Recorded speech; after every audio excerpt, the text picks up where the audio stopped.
Okay. No. Just send me the details. Send me the details. Then maybe later, I'm about entering a Zoom meeting now with MD on one meeting.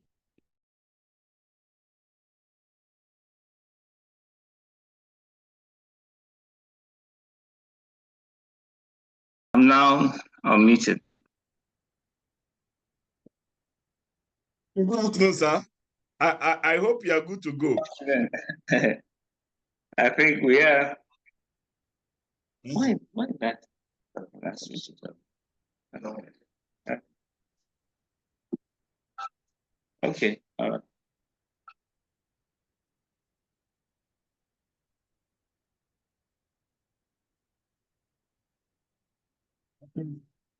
Distinguished ladies and gentlemen, it's my pleasure to welcome you to the 33rd edition of Inside the Arena. And today, Inside the Arena is a very familiar face to the engineering, I would say also terrain or arena. I call him a perfect gentleman. Many people who know him see him as one who shouldn't be in the confines of this country because he almost behaves like a white. Is the managing director of the Federal Roads Maintenance Agency, a very committed engineer, a very dedicated engineer who has made immense contributions to the development of the engineering profession in Nigeria, particularly in the transportation and highway industry. It's my pleasure to welcome inside the arena our very distinguished engineer, Dr. Emeka Agbasi, fellow of the Nigerian Society of Engineers, fellow of the Nigerian Institution of Highway and Transportation Engineers. You are welcome, Doc.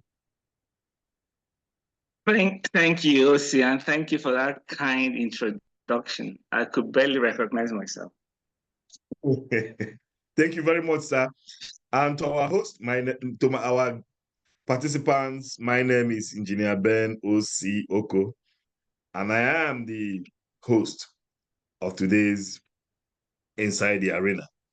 Now, without wasting time, let us quickly go through the rules of this program. We have 3 segments of this program. The first is what we call the direct free kick, where questions are directed to the guest and he will be at liberty to respond to the questions.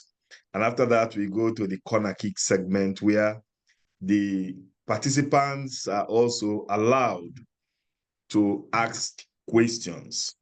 And they will be asking the guest questions, but we also at liberty to flag any question that we consider inappropriate, and that exempts the guest from answering the question. And the final segment is what we call the extra time.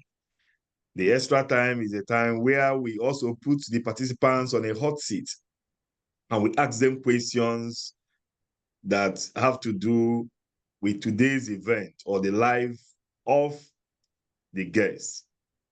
And the 3 lucky participants who get the correct answers, the answers correctly, are going to be going home today with fantastic prizes. And we have 3 fantastic smartphones that the participants are going to be going home with.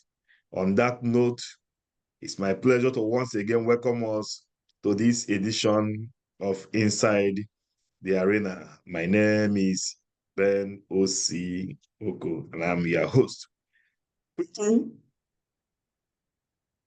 Who is Engineer Dr. Emeka Agbasi? Can you share your background with us, family background, your education, and a little thing we need to know about you before we go to the next questions that we have outlined for today? Yeah, thank you, Ben. Let me start by saying good afternoon, good evening, depending on the part of the world you are in. My name is Emeka Agbasi. I was born in Lagos, an indigene of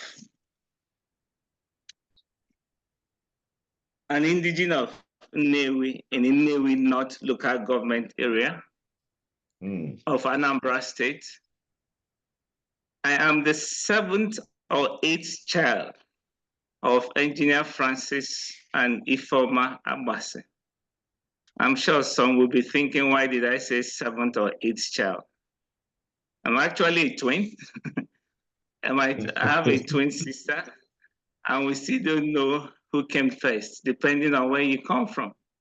In some climes, the person that came first may be the last, or it can be the reverse in other climes. But anyway, I'm the 7th or 8th child of a family of 8. Engineer Francis and Susanna Abbas. In terms of early education, I started off at a Kulu primary school in Enugu. That was in the 70s, immediately after the war. Then we moved over to the University of Nigeria, Nsukka, where my dad took up an appointment at the time. So for a better part of my primary education was at the University of Nigeria Primary School. That's where I did, I was there till up to 1975. From 75, I now entered the secondary school system in Nigeria. I started off first spending 1 year at OKOH Memorial Grammar School in Nnewi. Then after that, I subsequently moved to Dennis Memorial Grammar School in Onitsha. I spent 4 years at Dennis Memorial Grammar School, completed my secondary school education. From there, that was in 1980, I was admitted to the University of Nigeria Nsukka to study engineering, civil engineering.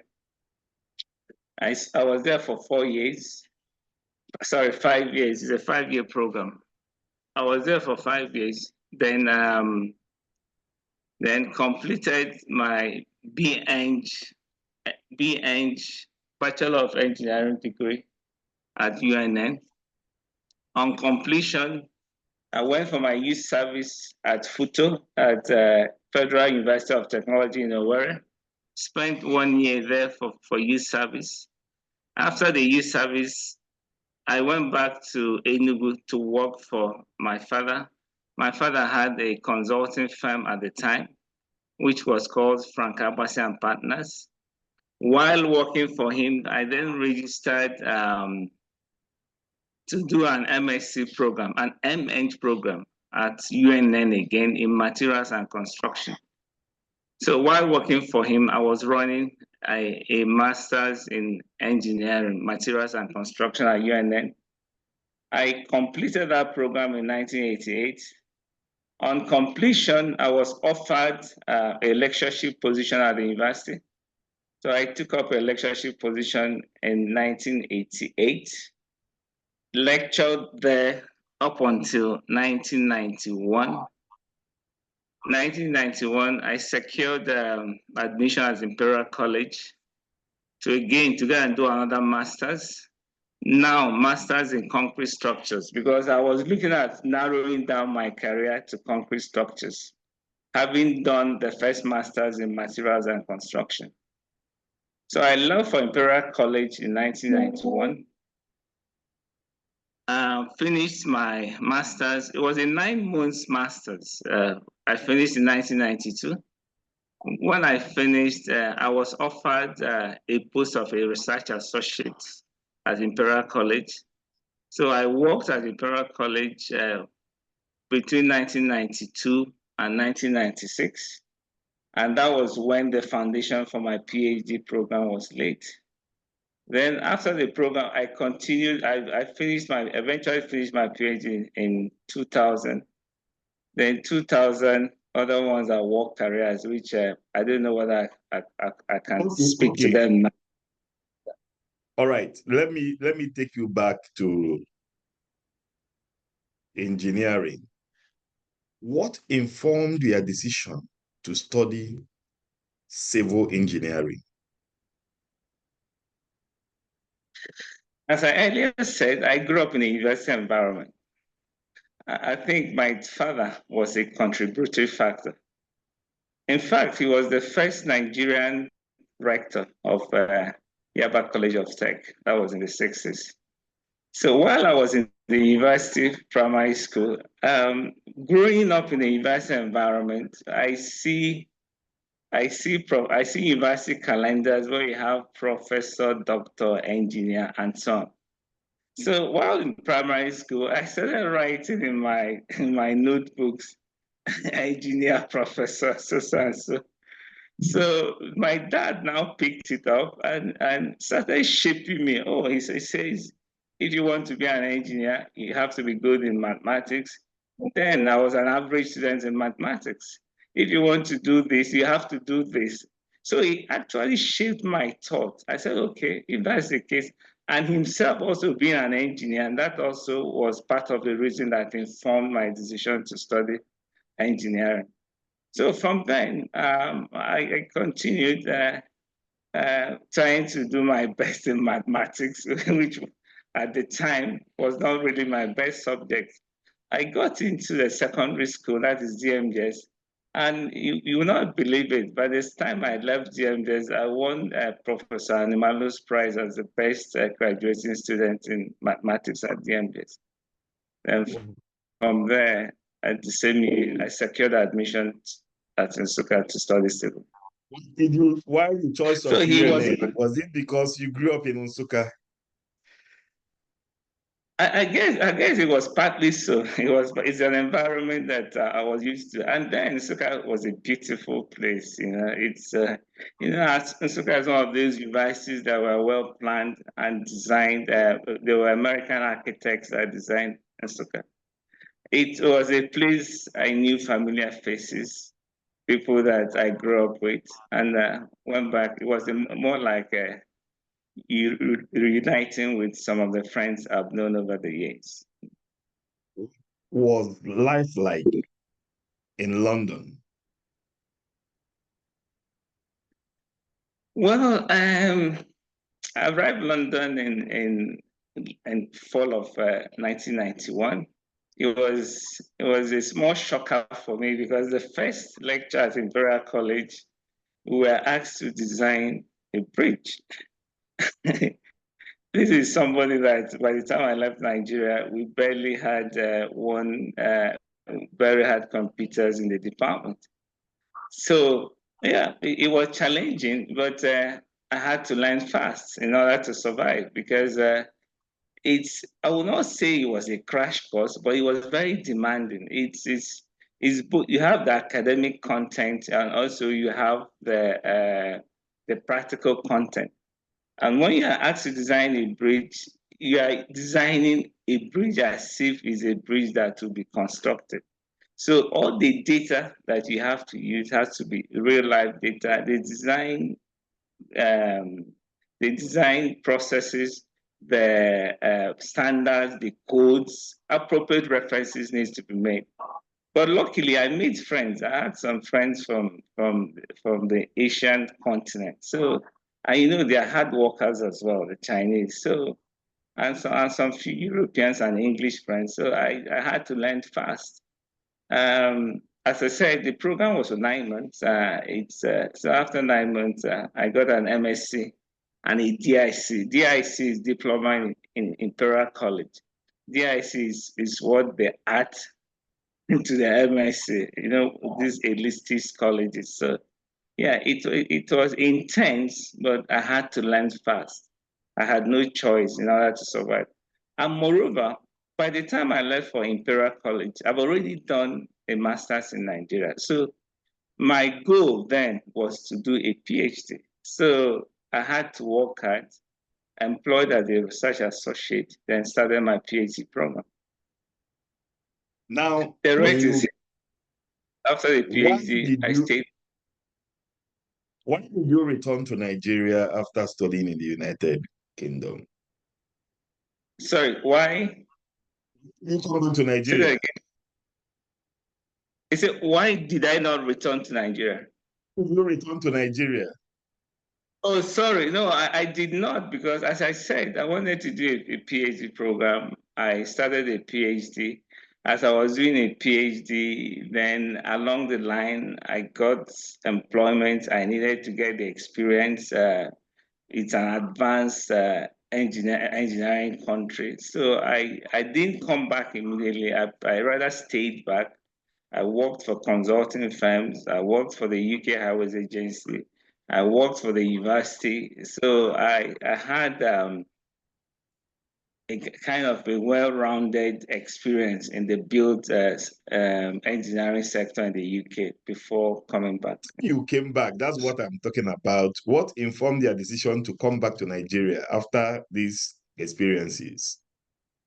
Right. Coming back to Nigeria was accidental. It wasn't planned. There was a road sector reform workshop in 2008.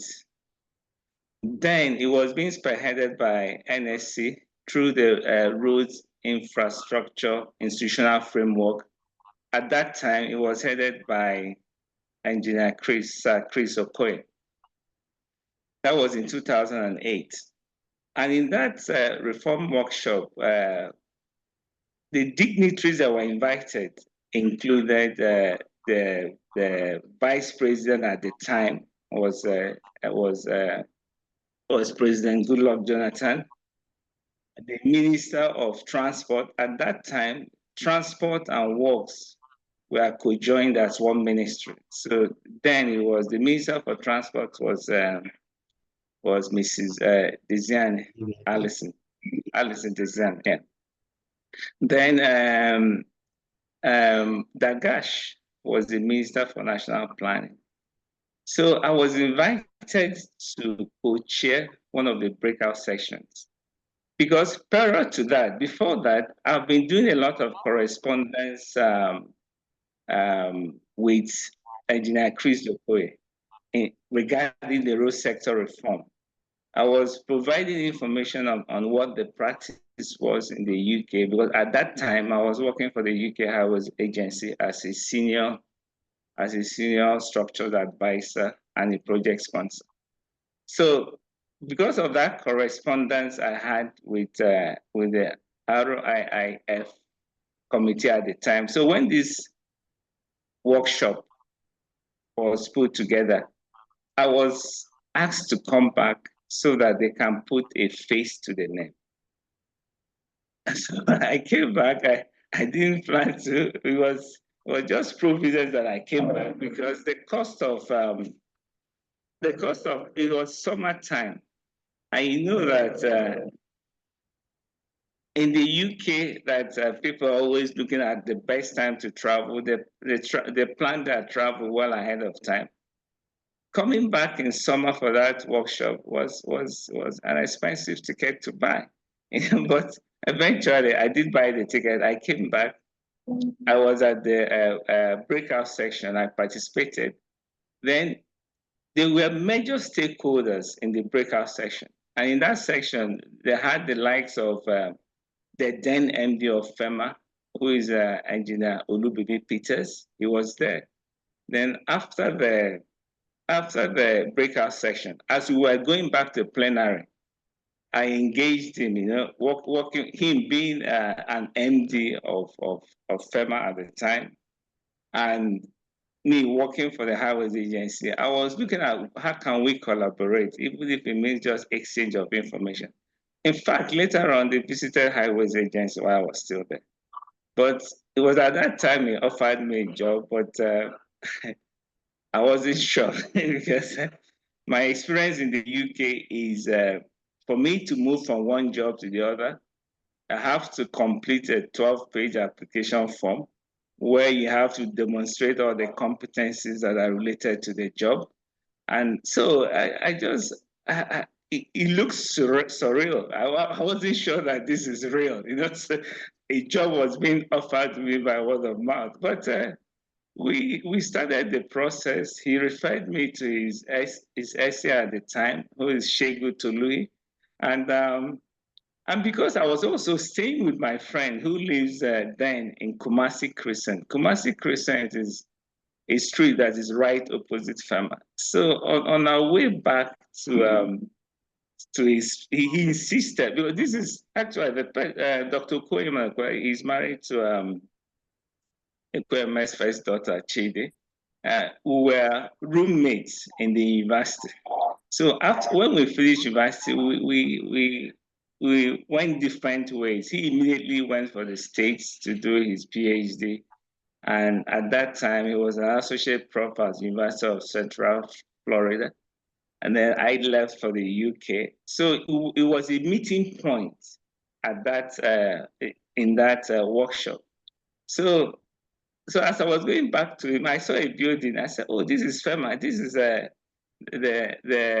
the engineer Peters had made. This is the agency he was talking about." Then from there, we had nothing doing. We just strolled into FEMA.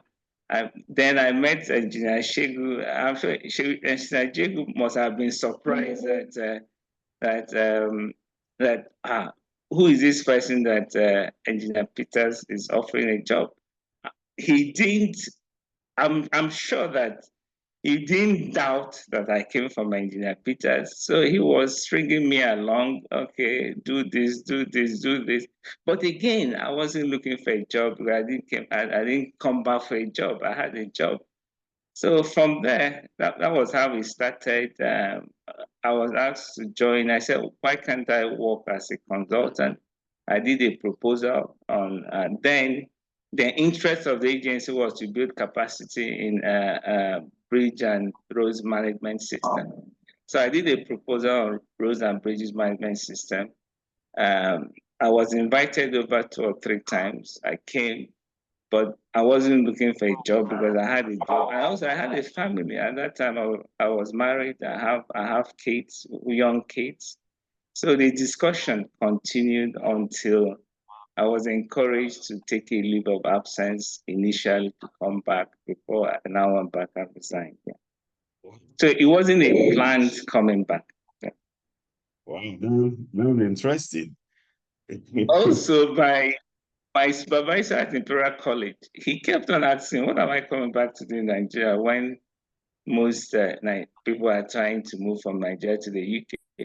At that time, I've already spent 6 years at the Highways Agency. I did tell him that I think that I'll probably make a greater impact in Nigeria than what I'm doing there in the UK. Wow, interesting. Any regrets? Did you at any point have any regrets coming back to Nigeria? Well, the first few years were very challenging. That's when I would have gone back because it was really sad for me because my mom was living with me in London before I came back.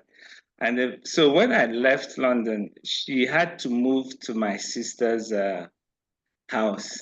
And the very day I came back to Nigeria, that was when she passed on. The very day I arrived in Nigeria, she passed on in the morning. You know, it's always a night flight you get in. So it was shocking. I said to myself, welcome to Nigeria. So the first 1 month was to sort out her burial. I couldn't travel back. So my siblings now flew her course back and we had the burial. Then subsequently after that,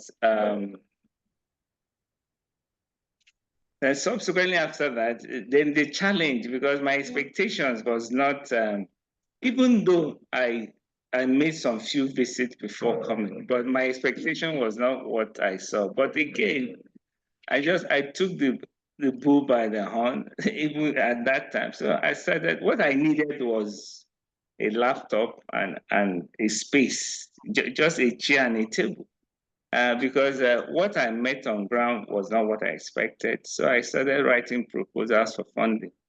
Then luckily, along the line, we got approval. Then Nigeria had a loan, that's the Federal Roads Development Project, which was being managed by RSDT.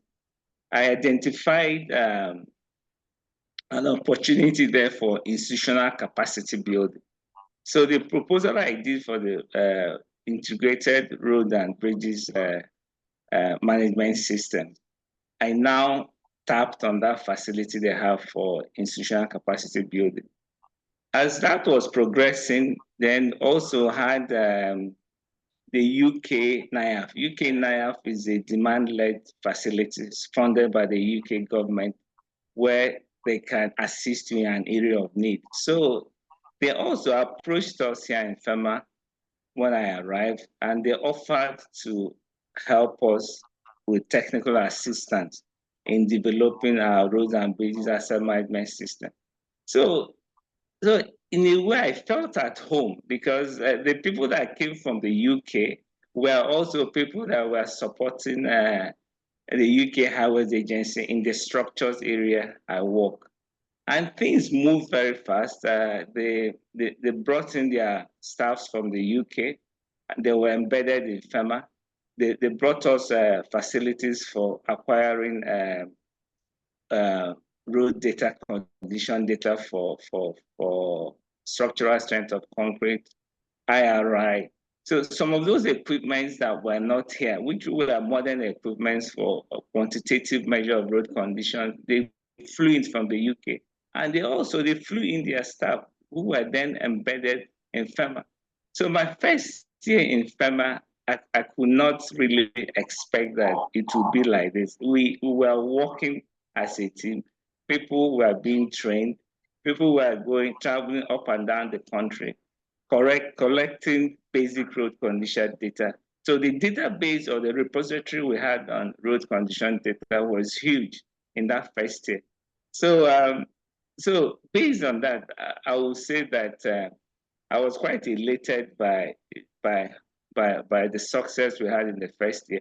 And that now laid the foundations for us mainstreaming asset management within the FEMA. Engineering practice in Nigeria compared to that of engineering practice in the United Kingdom, do you think that we are making any progress here in Nigeria? And what are the bottlenecks you think we have? I think we are making progress, but like recently, I was a member of the review committee for our general specification for roads and bridges. Standards and specifications are the bedrock for engineering practice. So I believe that NSC has actually been in the forefront of making sure that our codes and standards are up to date. I believe that not only developing the standards, but also for us to look at the efficacy of these standards. Are they really working for us? Are we maintaining it? Do we have to wait for so many number of days before you update it? Are people using it? I think once these fundamentals or these bedrocks, once we're able to get them right, I'm sure that it will improve our practice. You talked about NSC. We'll now go to NSC. I will still take you back to FEMA because we've not talked about your current position as the MD. We just scratched the foundation to get some information about how you came into the country and how you joined FEMA. Now, Nigerian Society of Engineers. You are a fellow of the Nigerian Society of Engineers and a fellow of the Nigerian Institution of Highways and Transportation Engineers. In fact, I think you are more of NITE because all the while I have worked with you a couple of times, it was NITE related. So talking about the Nigerian Society of Engineers, how did you join and when did you join the Nigerian Society of Engineers? One thing that is interesting is that when I got the invitation for this Arena 33, that's what it is. Arena at 33, something like that. So you know what? It was 33 years ago I joined NSC. as a corporate member. The thing is, Wow, what a coincidence! Or is it a yeah, function of providence? I would say. yes. I joined NSC in 1990. I became a corporate member in 1991, and as I was joining as a corporate member, that was when I left the country. So things went quiet. Then in the UK, we had a group called Engineering Forum for Nigerians. It was the equivalent of NSC. At one point, I was in the executive as a secretary. It's only lately that NSC is now having presence in the UK. You have the NSC London, Glasgow, and so on. But when I came back to Nigeria, it's before 90. I worked on a number of NSC committees, and the one that stands out is an infrastructure scorecard, National Infrastructure Scorecard Committee. The first two reports, I played a part in producing the first two reports of the infrastructure scorecard. Then other committee membership in the NSC is the Code and Standards Committee. I think I worked in that committee, and also at some point, I think I was a member of the building committee that Woodil, the past president, chaired. Yeah. So I started, yes, so it was not just 90. I started off with NSC before 90. Then we're now instrumental to the formation of 90. At the time of formation, I became the first pioneer general secretary of 90. Why didn't you continue to advance your course in 90? You served as the pioneer general secretary. What happened after? I did. I progressed to vice chair. I was a vice chair. Then the workload was getting a bit heavier, so I stopped at that at the time. Yes, yeah. But I'm sure that there will still be opportunity to serve night. There's a lot of work to be done. Yeah. A member of the Nigerian Society of Engineers, do you think that the NSC is doing enough in terms of advocacy, in terms of engagement with government, when compared with other professional bodies across the globe? I think yes, they are, but of course, in life, there's always scope for improvement. Once you stop improving, then you're as good as dead. So there's always room for improvement. Like what is happening with the ICE in the UK, Institution of Civil Engineers, they are now beginning to form communities, knowledge communities. So like within each of the chapters or divisions, let's say, for instance, we have 90. They are now going deeper into knowledge management. Like in the UK, ICE will have what they call assets management community. So we now have to distill and get this subject matter and expand on it, because I believe that the difference between us and most of the between emerging and developed economies is knowledge. Once we're able to advance our knowledge frontier, then we can now implement that. Anything we do, we also have to look at the implications for practice. How do we benefit from it? So I believe that we're making progress, but we can't stop. It's always continuous improvement. That phrase, continuous improvement, is a distinguishing factor between most societies. They don't stop until they keep on either making efficiency gains or cost savings, improving the processes. We're in a period now where we're required to do more with less. And if you are required to do more with less, then you have to think about how best do you manage those resources. And in fact, this is what asset management is about. Asset management is about how do you optimally maintain your assets with the minimal resources at hand. It seems you have a lot So of advocacy. it's you have a lot of knowledge to share, and I beginning to fear that we are not, fully utilized. Did you feel when you came into Nigeria that you were being underutilized in Nigeria? Were I you think given enough I will, space? Were you given enough space to, to show your potentials? I think I did, because I had the opportunity to improve and build on the subject matter, which brought me back to the country. For the past 10 years, I've still the subject, in addition to other work I do in FEMA, but the asset management discipline. It's something that I've been trying to push and push and push and push. And we're making progress. We've gotten support. We have an asset management system. The principles is what we're trying to embed. The culture we have to embed and make sure that we more efficiently manage our assets. We come to FEMA. I know many of the participants will be looking forward to this segment of the program. We go to FEMA. Let me quickly, once again, inform our participants that today, inside the arena, we have, as our guest, a very distinguished Nigerian engineer who has caught his niche in the engineering practice and has contributed immensely to the development of this profession.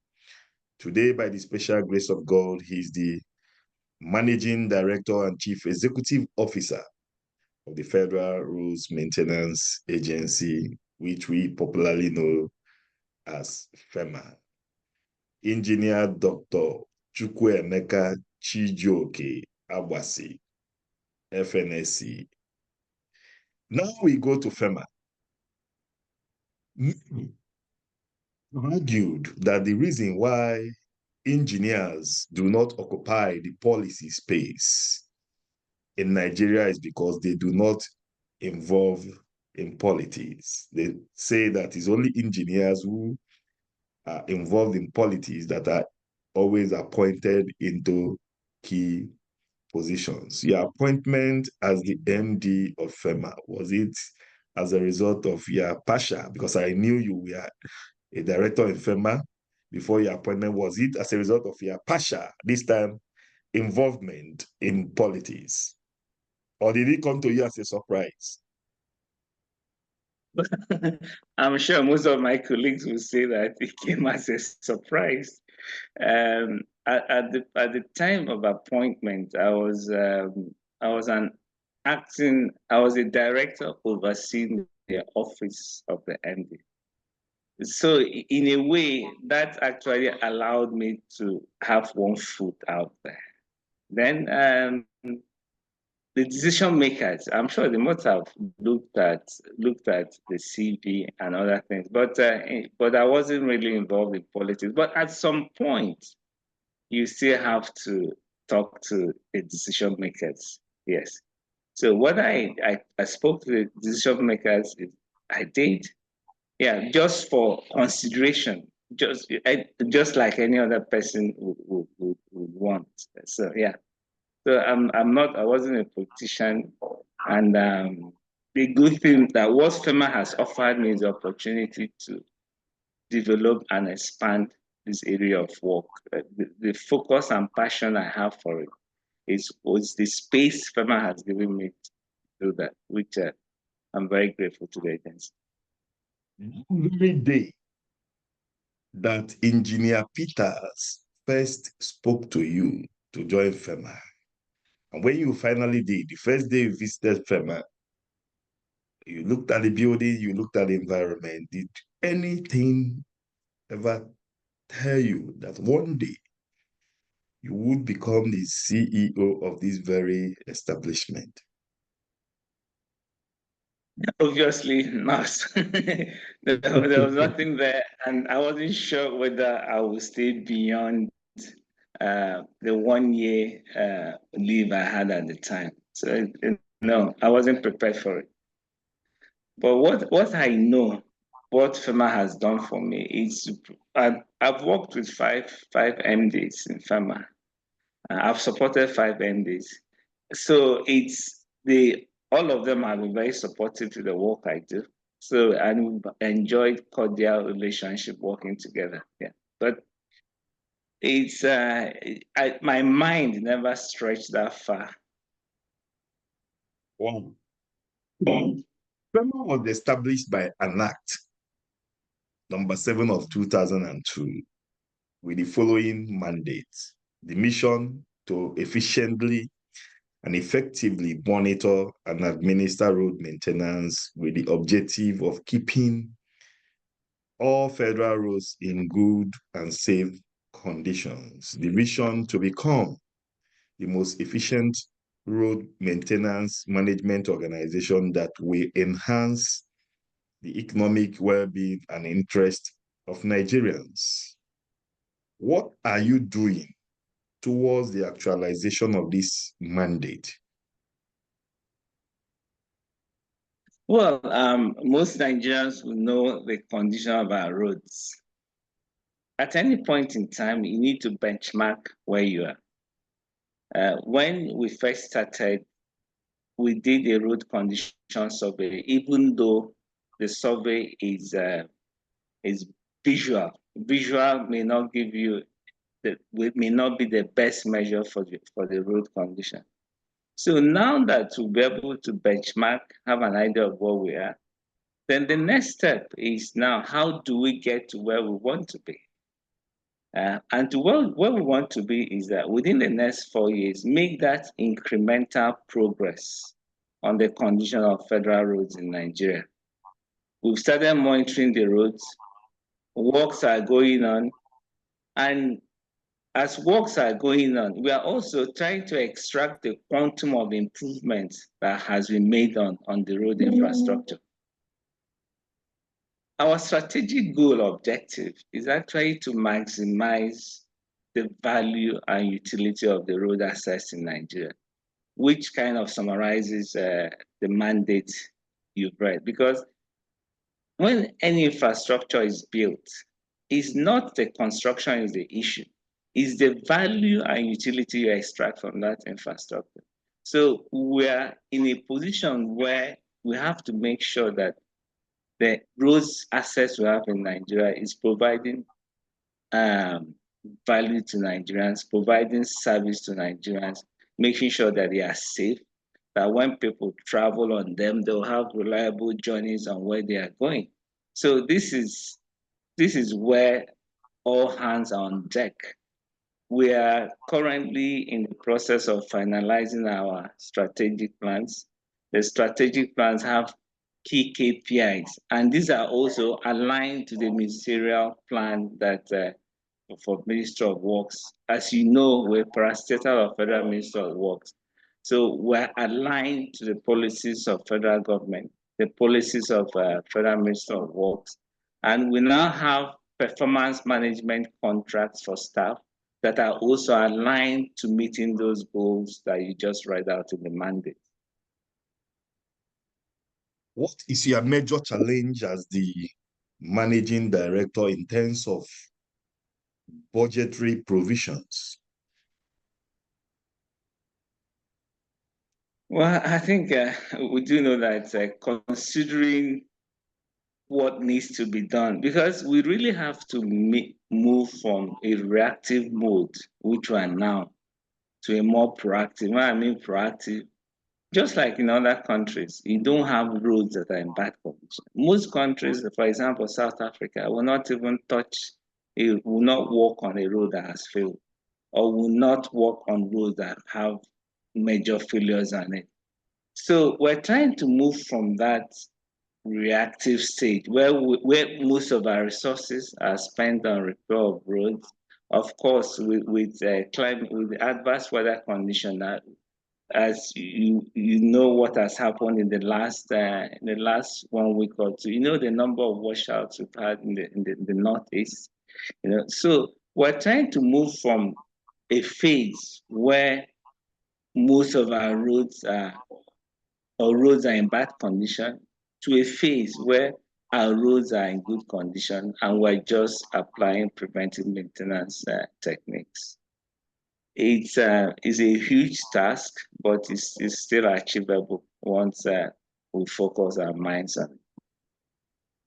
You mentioned South Africa. In most countries, like in South Africa too, they have programs like Operation Zero Borehole and Potholes. And also some we call them their own Kill the Potholes, or the potholes will kill you. So, what are you doing? I know that you know very much the state of most Nigerian roads. What are you doing? Do you have any program of such? Because all these things begin with just a small pothole, and before you know, they begin to expand. Do you have any program you have lined out to tackle most of these issues we have on our roads? As part of our planning, we've had operations zero potholes in the past, but what we're now trying to do is to embed it to be part of our culture. It's not a program you intervene and stop. So, but what we're trying to do now is to move it to the next stage. And the next stage is where it becomes part of us, just like in the old days of PWD. We want that program, preventive maintenance, to be part of us. The new roads that are being handed over to the agency, we want to make sure that those roads are kept in good condition. Any potholes will be swiftly dealt with and patched. So once we're able to keep the good roads in, because it's far more cheaper to keep good roads in good condition than to wait for them to fail before you intervene. So we're drawing a program that will run all through the year, and also that will have budgetary provisions that will make sure that all the roads are in good condition, are kept in good condition. Then we now tackle the ones that have failed. Obviously, some of them will be beyond the agency in terms of maintenance, but the ones that we can repair and patch, we do that. But those that are in good condition will be maintained in good condition. There will be no potholes in them. So this is where we're now trying to, our contracts has been a mix of direct labor and contracts. Our procurement works now have to shift that split, increase the quantum of direct labor works we do. As that quantum is increased, then we can deploy more resources to maintaining good roads, which are already in good holes, while recovering the ones that already failed. That's part of the strategy we're looking at. I also still talking about South Africa. I've been to South Africa, I think 2 or 3 times. I've been to Sanra, and I've also seen measures they take. In Nigeria, I have one of the major contributors to huge damage on our roads is overloading. And in most advanced countries, they have way bridges. What is FEMA doing about this?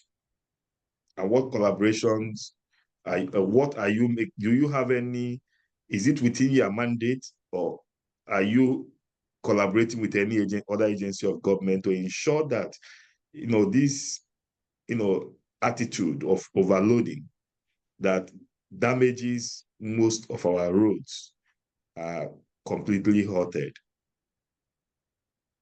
Yes, if I go, let me just briefly talk about South Africa. South Africa, we have a 4-year subsisting MOU on cooperation on road-related matters. So we've been cooperating with them, learning from their practice, sharing good practice information. So it's been helpful to us in building our knowledge base. In terms of excessive axle load, there was a joint committee that was once set up by the then Minister of Federal Minister of Works. It comprises of FEMA, road safety. I think that there's another, I'm not sure, no, the police is not there, but there's a committee that is set up. Then at that point, about 16 way bridges were being built across the country. But those way bridges are yet to, most of them have not yet been operationalized. As for FEMA, what we have is way in motion plates. But the way in motion plates are not adequate enough to control the excessive axle load you have on the network.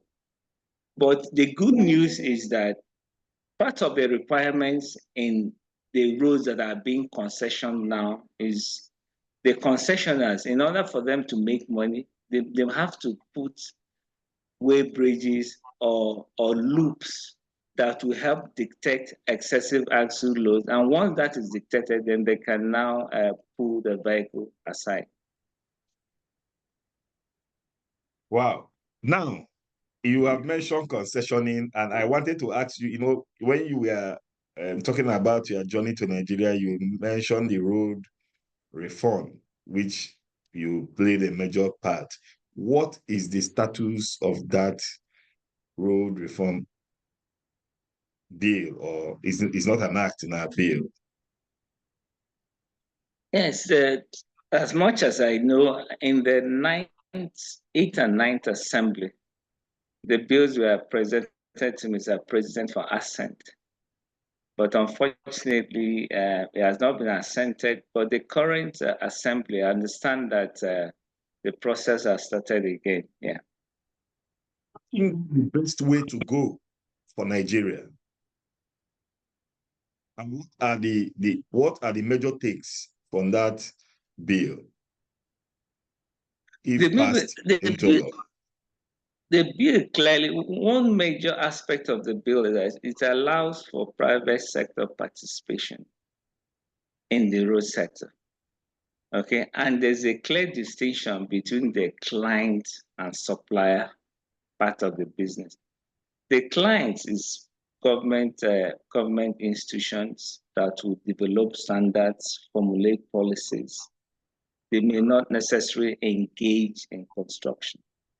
So while the supplier is a private sector that will engage in the execution of contracts or concession contracts, I think that's a major distinction you have in the act. And is like a business. It's not like a government setup. Yeah. So with all these, merits of that bill, why is the government finding it difficult in allowing the bill to scale through? Or the National Assembly, I may say, which is, of course, an arm of the government. It may not be the National Assembly, but the National Assembly has passed the bill. It's just waiting for assent. So why the delay? Why the delay? Because what has been proposed is what is being practiced in other countries. And again, why is it that PPP concessioning don't work in Nigeria? But these are the order of the day in other parts of the country. And that is what drives, because we don't have enough money to fund our infrastructural development. So why can't we allow the private sector to get involved? So what's it? I think it's beginning to see the light of the day. Federal Minister of Works have 12 roads that have reached commercial close, but not yet financial close. And also the second phase, 32 roads have been admitted. So I think we're slowly making progress and we'll get there someday. I hope so. I hope so. Now, coming to still on a similar issue, one albatross, I will put it that way, on the neck. I know I have spoken with a chief executive before who, in fact, he told me that he was being suffocated And I know that's similar to that cuts across board. One albatross on the neck of most chief executives in Nigeria is the undue interferences of National Assembly members. I have to say it categorically. How do you cope with meeting with the core mandate of FEMA vis-a-vis these interferences? I know you may not want to, say it publicly here, but I know that most CEOs, DGs, MDs, even ministers are under intense pressure from these National Assembly members and other stakeholders. Then I see it more like a partnership. It's there are stakeholders in the road sector. They appropriate your budget. I see it's more like a relationship that needs both parties to work together for the progress of the country. Interference might be a hard word, but I think for me. I think I see it more of collaboration than interference and partnership. Because if they are well engaged, they will yield good results for the agency. I hope so. Now, outside let's now go to the non-technical issues. Outside FEMA, outside your day-to-day activity, what else do you do? How do you spend your free time? Well, I'm an Arsenal supporter, so Oh my God! Whenever Arsenal is playing, I'll take my blood pressure tablets. But lately, it seems that things have changed for the better. Then at times I spend time watching movies to relax. Yeah. Then of course also talk to my family because they are not with me here. So I talk to them as much as I can with video calls.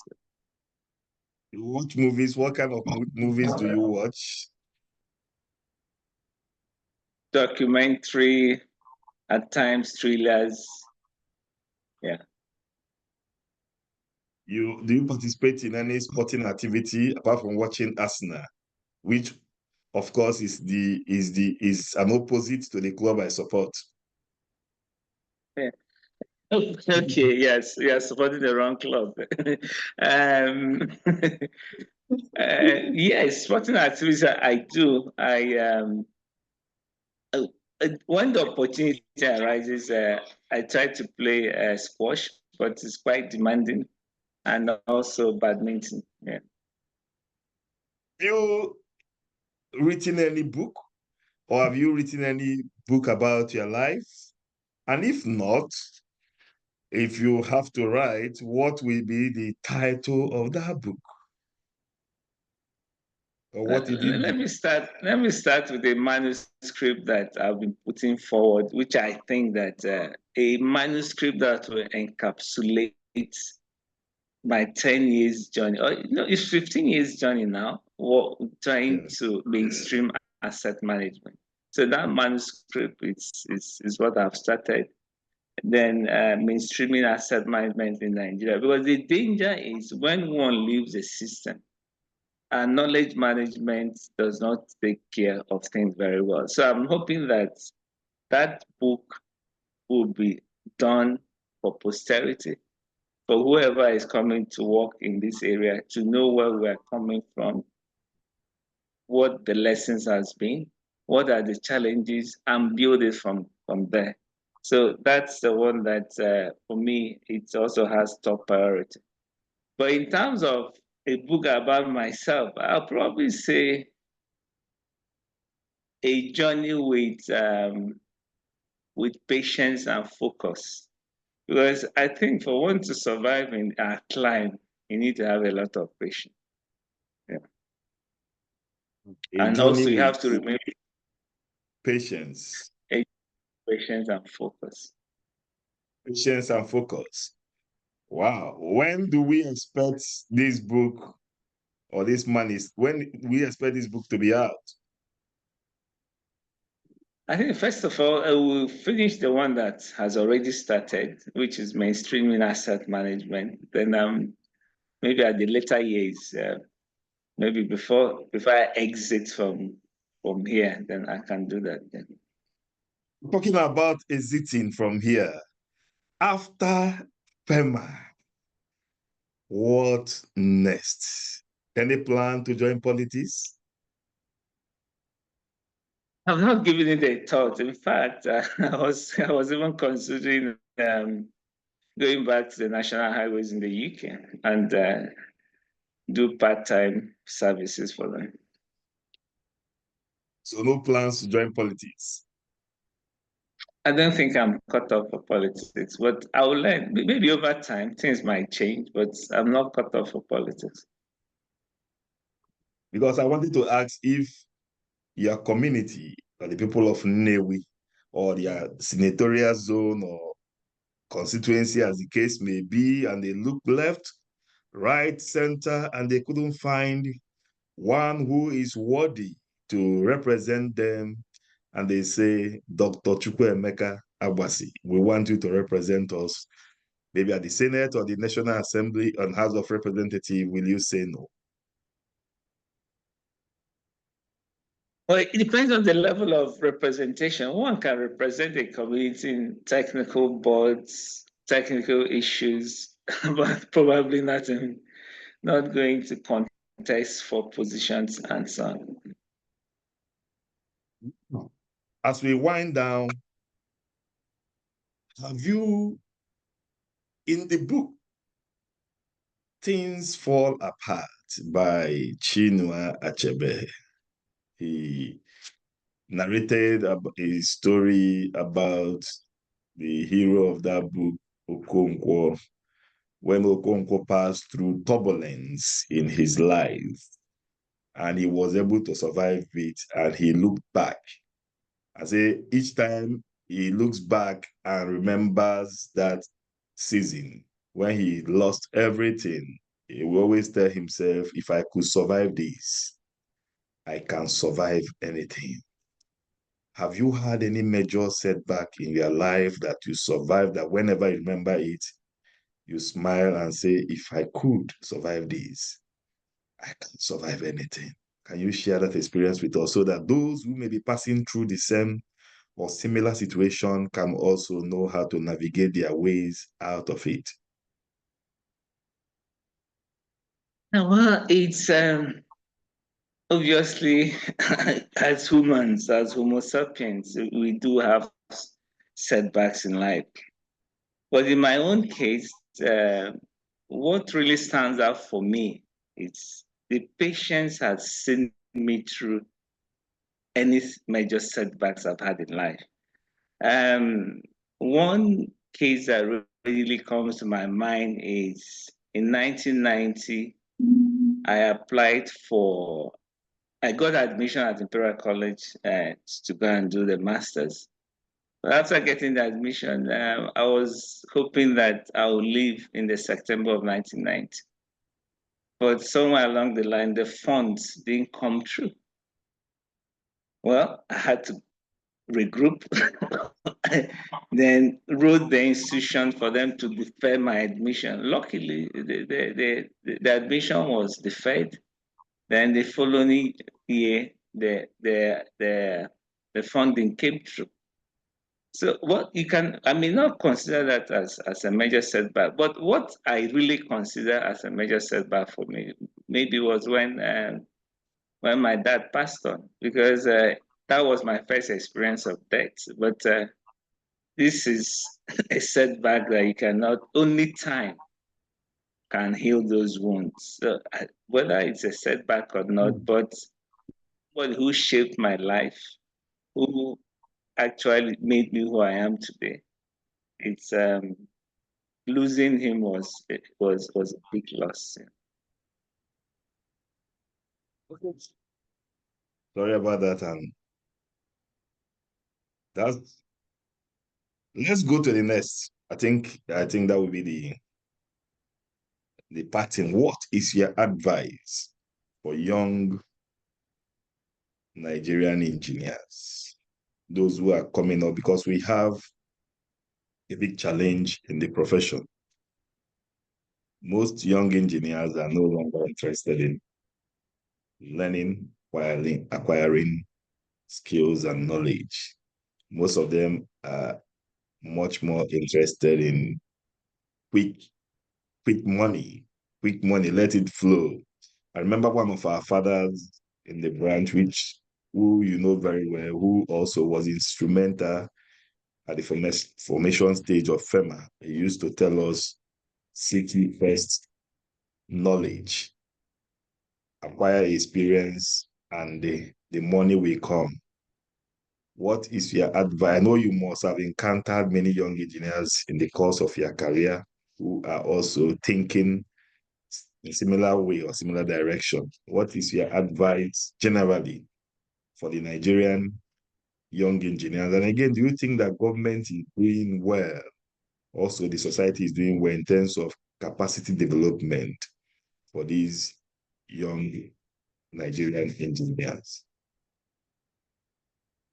I think for those entering the career, what they have to imbibe early in the process, that it's not an event. It's not an event. It's something. This is a lifelong career, which has to be carefully planned. Have mentors that will guide them, and also have the patience to actually go through the tough times. Obviously, there will be tough times. There are periods without job, but once one is focused and can stick to those goals, I know the tendency now is for the youths to look for money, but money is not the end and all. I believe that this money will come once you have the right structures, once you've acquired the right knowledge. We really do. The world is a global village. It's not about, I keep on telling the young people I've met, this is not about working in Nigeria. You should equip yourself with the necessary skill sets that will allow you to work in any part of the world. You can even be doing work for clients in other countries while you're here, because you have those requisite skill set that is needed. And going otherwise is just a short-term measure that will not last. Even if you're into Yahoo or any other means of acquiring wealth, those wealth is not, in most cases, they are not sustainable. You're not building sustainable structures for yourself. So for the young ones, learn the ropes, be patient, and be focused, and you get there. Learn the ropes, be patient, be focused, and you will get there. With that, we've come to the end of this segment, this section of this program. I want to first of all, once again, thank Engineer Dr. Agbasi for being our guest in today's edition of Inside the Arena Season 33. Now we are going to move to the next segment, and that is what we call the corner kick segment.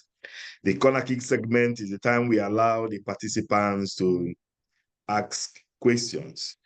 And any participant that has a question, if you have a question, you click the reaction button and click on raise hand. Then we unmute you to ask your question. That segment is open. Dr. Sunday Popola. I know him when you talked about EFN. I was trying to get the name, and I think he's the same Sunday I know. Okay, I will know now. Doctor. How are you? You remember the old EFN days, yeah? I knew. Well, we were all there with Emeka and everybody else. And we also set up the London branch of NSC, Yes. the first branch in diaspora. We all did it together. And the Emeka, wonderful for your presentation, for answering all those questions very nicely. I don't think I would do any better than that. But the question I want to ask you, which I mean, also we spent plenty of time at Imperial, so I got to know you very well, and I got to know your family as well. I'm still here. My office is still the same. I haven't left. But my question to you is, if you were given the opportunity again, because I understand what took you to Nigeria, if you're given the opportunity again to be able to relocate from UK to Nigeria and then with your family here, will you still take it or not? That's a difficult one because I would not want my wife to shut me out. And I'm sure that because she's already working there and she has a fairly good job, she may not want to come here with me. So it's now weighing, looking at the balance between family and service. It's I would have I'll give more thought to it before coming. Okay. I'll give more thought because coming to Nigeria in my own instance was not planned. Yeah. Sure. So the reason why I'm asking you that, in case opportunity arises for someone like me also to jump the gun, instead of Japan from Nigeria, Japan back to Nigeria, for example. So I just want to. Well, I think at this stage we need you here. Okay. We need you here. So any opportunity that comes, let us know, and we'll be right there. Yeah. Yeah. Thank you. Thanks, Thank you very much. Sandy was my boss. Okay. Thank you, Doctor, and good to see you once again. Engineer Gila.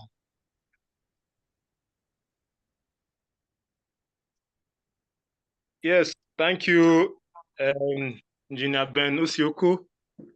I also want to thank our guests, who from all indications has had a glittering career. I want to ask him this question. I know he's from an engineering family, and he has spoken with a lot of passion about engineering.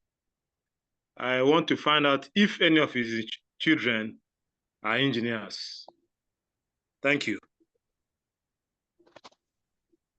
Thank you, Engineer Gila. I have 3 kids. The eldest read chemical engineering at Manchester University and made a first class there.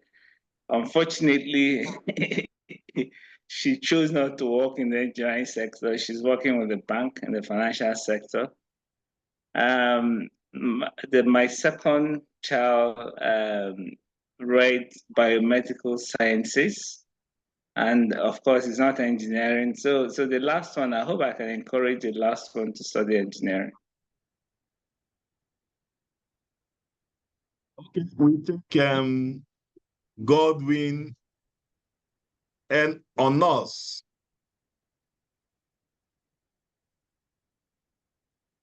Okay, thank you very much, Engineer Osioko, for this wonderful section. And I equally want to appreciate the presenter for the in-depth knowledge he has exhibited. My question has to do with the failure of some roads in some parts of the country, and looking at the Benin-Auchi road per se. I just want to know the line between when the Federal Ministry of Works will intervene and when when it is time for FEMA to intervene, because some roads, when they are bad, they will say, this is FEMA is supposed to step in, or the Minister of Work is supposed to step in. So we need to know. I just want to find out at what point is it beyond the call of the FEMA. Thank you. I think it's beyond the call of FEMA when it involves extensive rehabilitation and reconstruction. But be that as it may, part of the policies of Federal Ministry of Works is to make sure that even when you have a contractor working on a major road, is to have a maintenance contract. So the contractor should also make sure that the road is motorable while the major reconstruction work is going on. That's the current policy of Federal Ministry of Works. Then as a road maintenance agency, obviously you are looking at minor repairs and maybe a little bit of rehabilitation.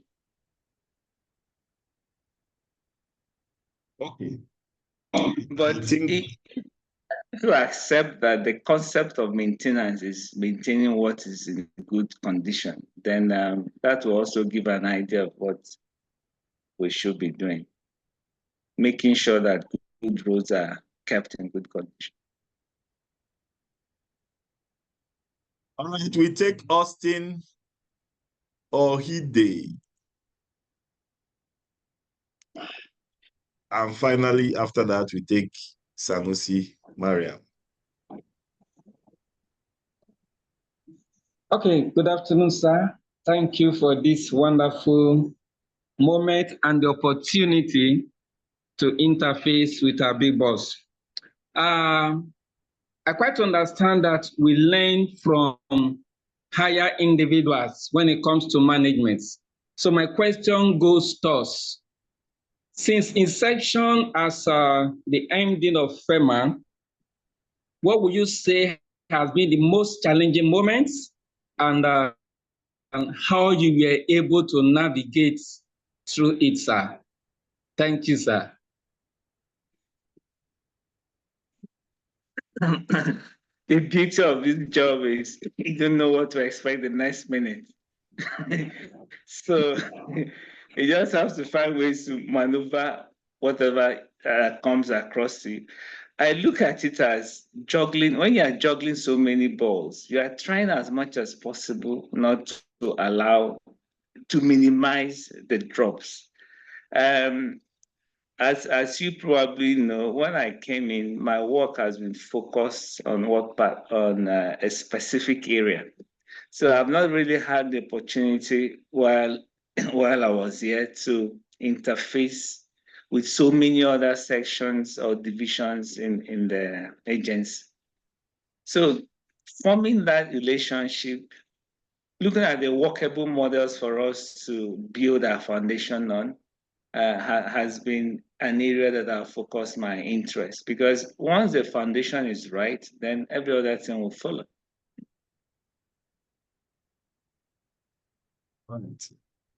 I think we take the next person, Sanusi Maria. Oh, she has disappeared. I think I can't find her.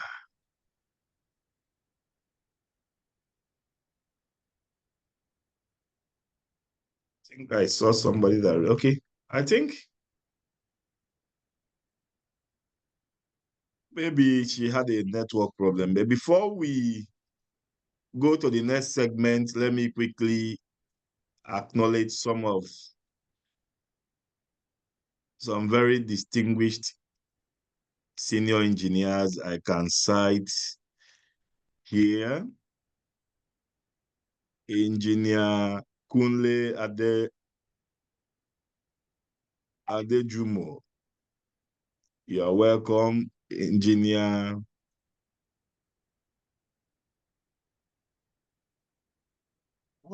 Engineer Elmo Dinebolisa is here. The former permanent secretary, Engineer. So many. Robbie James Owivri, former national chairman, Nigerian Institution of Civil Engineers, Engineer Professor OAUCHE, and so many of them. I think I saw Engineer Otiwa, former president, Nigerian Institution of American Society of Civil Engineers, Nigerian section.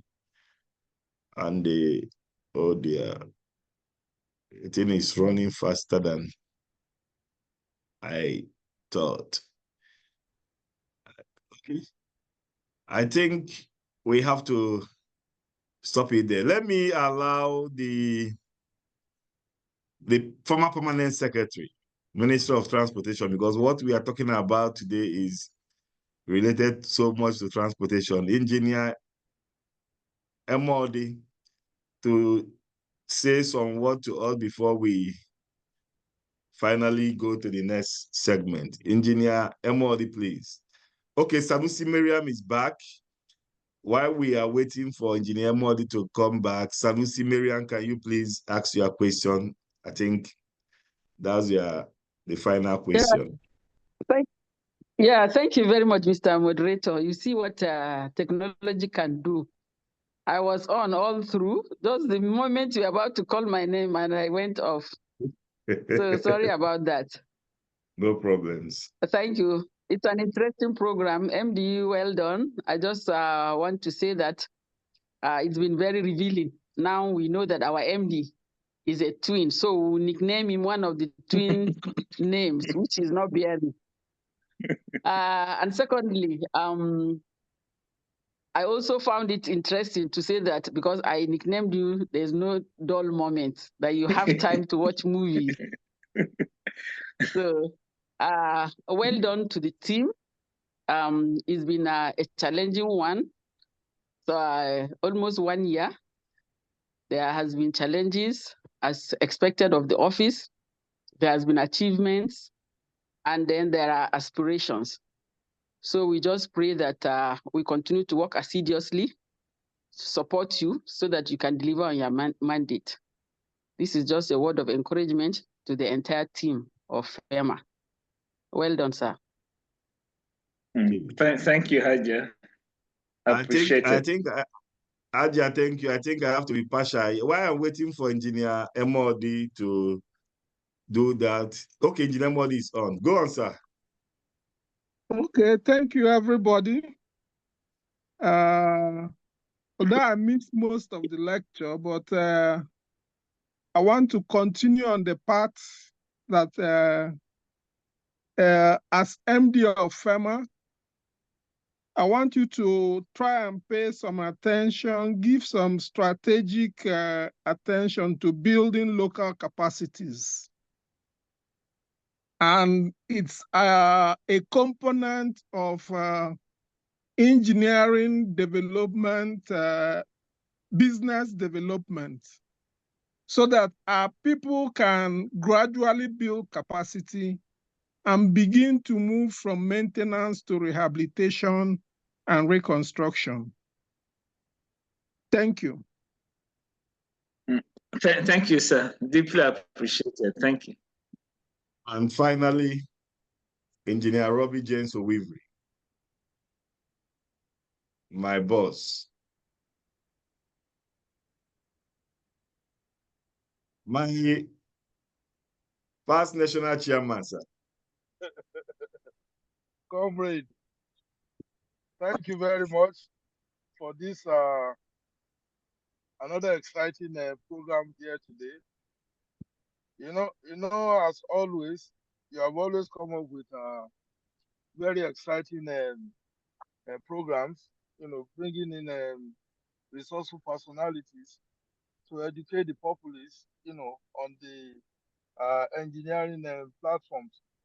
So I must commend your effort once more, and I want to sincerely appreciate, you know, the guest speaker today. He has done a very good job. I wish him the best of luck in his endeavors, you know, as he carries on with the activities of ensuring that the Nigerian roads, they're in good shape. Thank you very much. And thank you, everybody that is present for this program today. Thank you all. Thank you for your comments, sir. Thank you very much, sir. Before we go to the next segment, which is the extra time segment, let me also, just yesterday, the Nigerian Society of Engineers Abuja branch had his annual general meeting and, of course, election of new executive committee members. And today, this morning, by 10 a.m., I officially handed over.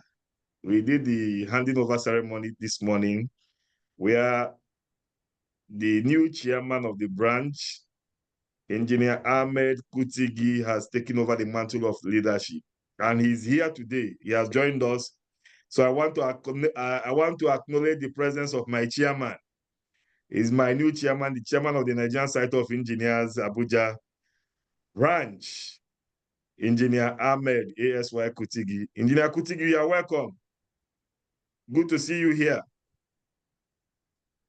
And distinguished ladies and gentlemen, you can see that tactically I was delaying for the prizes to come. It's on the way. I've been delaying with questions, but it's not fault, but we are going to go with the question. The person is, they are still coming with the prizes, but we have 3 smartphones to win. Very quality smartphones. Samsung, first prize. Second prize is Techno. Is it Techno Infinix?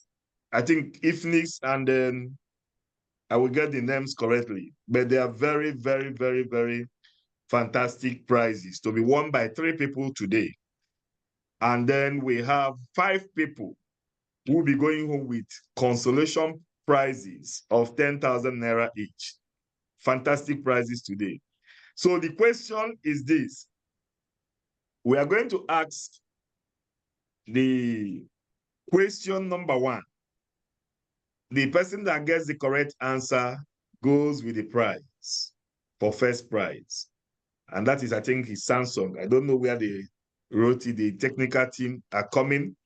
And then the next question we are going to ask, the person that gets it correctly, fastest finger, goes with the prize. We ask the third, and then we ask for the consolation prize. The first 5 people that gets the consolation, the answers correctly, we go on with 10,000 naira each. But please, if you won any of the first 3 prizes, you can participate in any of the other ones. Thank you. The first question is, what is the name of Engineer Agbasi's father's company?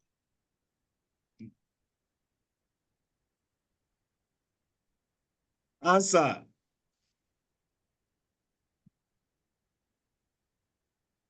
So you can look at the chat box, and then you look at the people that first got the correct answers, and then we look at the first person to send in the correct answer.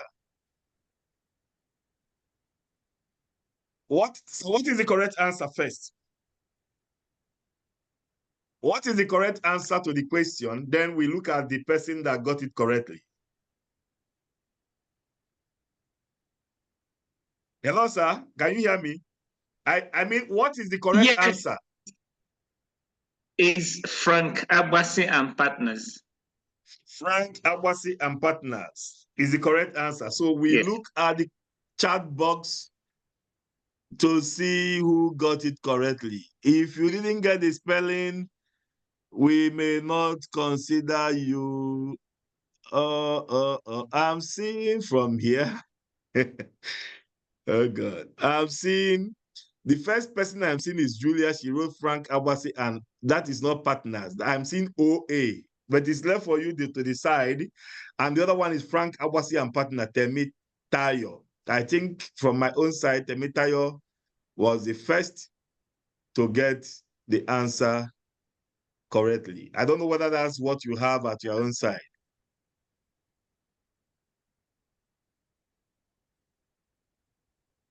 Did you see? So what do you have at your own side so that we can confirm? If you scroll through the chat box, at least I've seen Frank. I saw Jalila, Frank Agbasi, and it should be Partners, but it's wrongly spelled, but it's an O instead of a P. I think it's intended partners, yes. So what's your conclusion on that? Okay, well, Temitayo 1629 got the correct spelling, yeah. So we're going with Temitayo. Wow, I'll be also fair on Jalila. I'm sure that O should have been a P, but Temitayo got the first correct answer. You know, our guest, you have the we are giving it to you to give us what do you think we should, who are we giving it to, in your opinion? We go with Temitayo for me because she got the answer correctly. Okay. That's what the system recognizes, partners. Okay. Temitayo, congratulations for getting the answer correctly. And please, can we see your face? Can we see your face?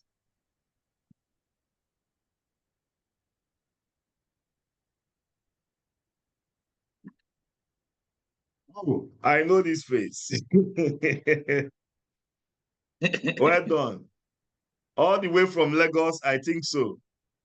Yes, thank you. Good afternoon, Benusi. So after the program, you will send us, my number will be on the do you have my number? I know your number. Of course, I have your number. Yes. Okay, you will send me a message, and also if you have somebody who you want to pick the prize on your behalf, okay. All right. We are going to send it through the person. Congratulations. Thank you. We go to the second question. Much, where did Dr. Emeka Agbasi do his NYSC, the institution?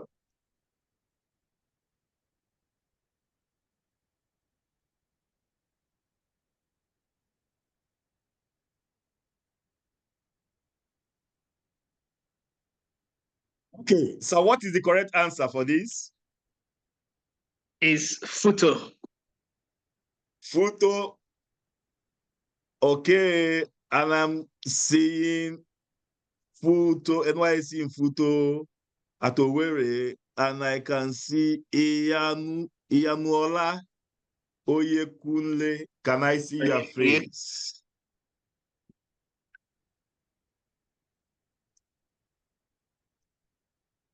Okay. Where are you based? Based in Calabar. Oh my God. All the way from Calabar. What are you doing here? Lagos and Calabar.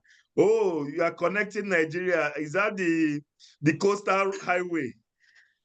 Yes, sir. So you are making it easy. Lagos to Calabar. 10 meters of Lagos and you Calabar. Okay, good. Congratulations. So do you have my phone number?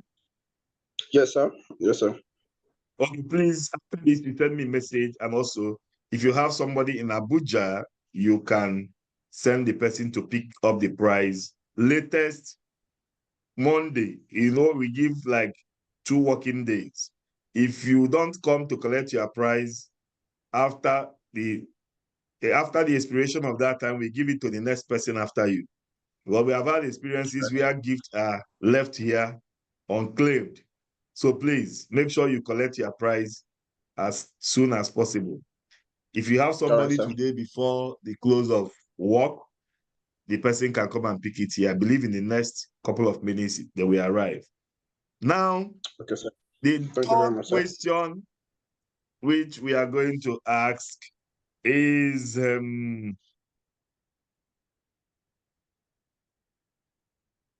that school is very dear to me. What is the name of the first primary school Dr. Agbasi attended?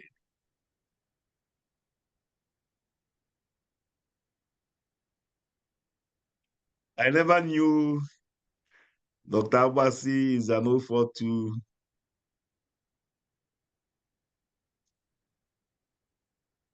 Hey, this will take somebody that has The grace of, well, I've not seen, I can even see CIC. Okay. So what is the correct answer? It's Ekulu Primary School, Enugu.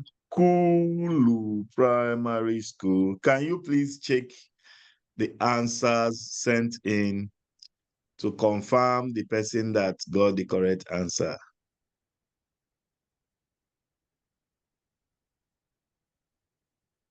The correct spelling, the correct answer.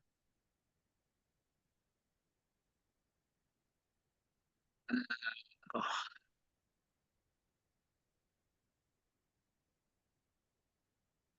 Wow.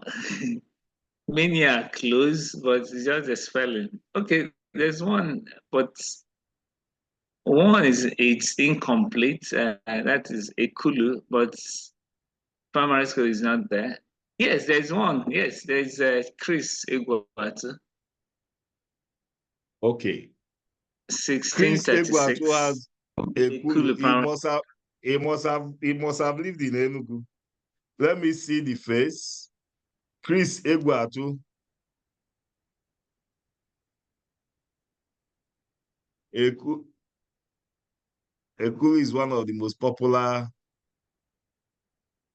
schools in Enugu. Oh! Oh!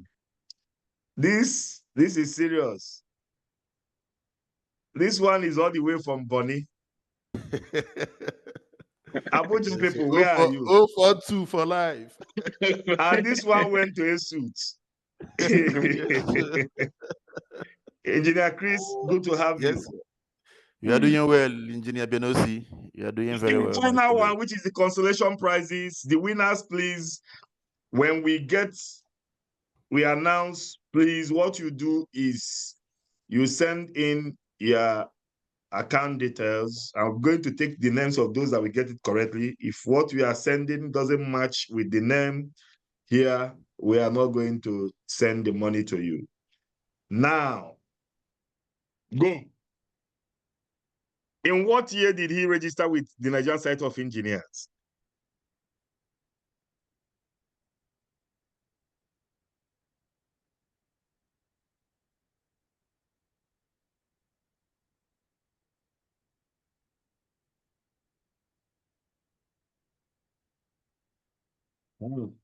These people can be. Engineers are very smart. You know, some people since I started doing this program, I've learned some people, when they suspect the answers that will be, they just like save them and keep, and just try to push the button at any time. I know that this answer I'm seeing was not just typed. It was an answer that was saved. So what year did you become a member of Nigerian Society of Engineers? 1991, yeah. 1991. So from my own side, I see Amaka Oyanne. One, Amaka Oyanne. I am seeing Yusuf. I hope I'm correct. Olatoye. And I'm seeing Sahid Adeyemi. Sahid Adeyemi. And I'm also seeing Ben Dega Jila. And I'm seeing Olawale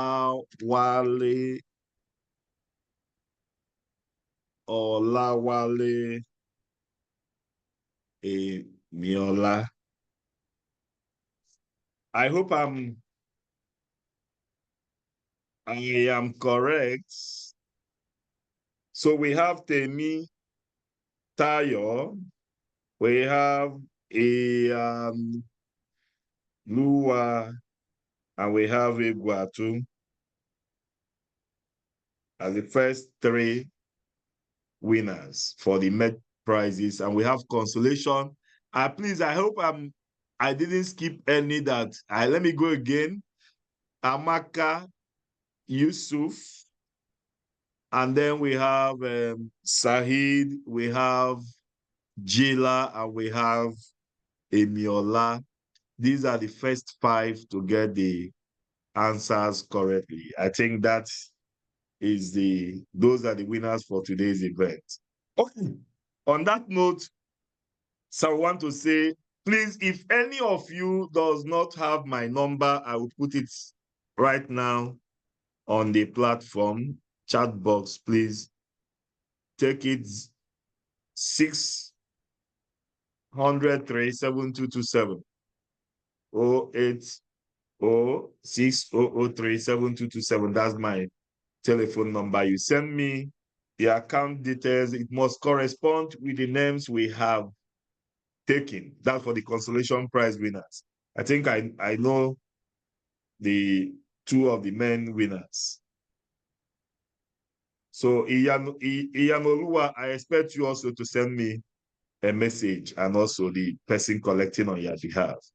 Once again, congratulations to the winners. And on the final note, we want to say a very big thank you to Engineer Dr. Emeka Agbasi. That's the interesting part of this program. I never knew that there was a Chijioke in the name. I never knew you were a twin, as one of your colleagues said. And I didn't know you moved from UK to Nigeria. No wonder you are almost like a Briton. So we thank you for your dedication and your commitment and your sacrifice and your passion towards the development of the engineering profession. We wish you a very successful tenure in office as the MD of FEMA. We are very confident of your capacity and what you can do. I know that under your watch, FEMA, we really witness a great transformation. We wish you good luck, and we pray that God will continue to bless and keep you. And to all our participants, we want to say thank you for participating in today's edition of the Inside the Arena. See you next month for another wonderful edition. I must thank also Engineer Emeka, the SA to the MD, who assisted us to put things together to ensure that this program was a huge success. Thank you very much, sir. And we'll continue to engage you in other areas of the practice. Have a very wonderful evening. And to all of us, they say, thank God it's Friday. And have a very wonderful weekend. God bless you. I remain your host, Engineer Ben O.C. Oko.